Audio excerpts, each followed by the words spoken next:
Despite thousands of Trump supporters storming into Congress and clashing with law enforcement, lawmakers returned to work Wednesday night to count and certify Electoral College votes. We will certify the winner of the 2020 presidential election. Vice President Mike Pence, in his capacity as President of the Senate, reconvened the joint session of Congress hours after it was abruptly evacuated as protesters roamed the building and held standoffs with Capitol Police. Today was a dark day in the history of the United States Capitol. But thanks to the swift efforts of U.S. Capitol Police, federal, state, and local law enforcement, the violence was quelled. More than 100 Republican members of the House and 14 Republican senators had initially planned to block certification of electoral votes in 6 swing states won by Joe Biden.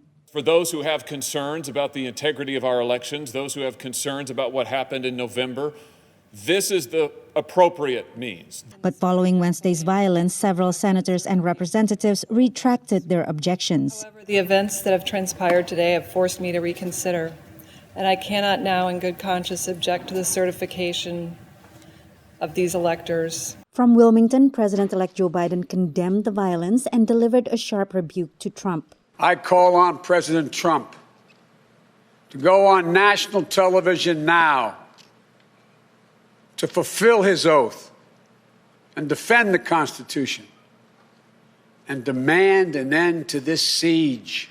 Trump tweeted a video calling for calm, but continued his baseless claim that the election was stolen. It was a landslide election, and everyone knows it, especially the other side. But you have to go home now. Twitter and Facebook, for the first time, locked Trump's accounts for posts that violated their policies.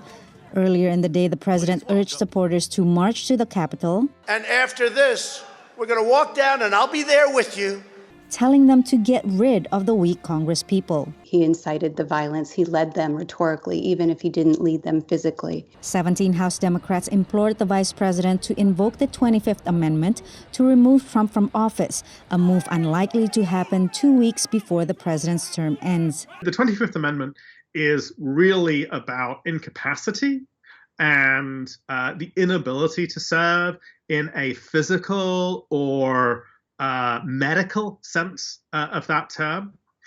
It is not about the moral fitness of a president.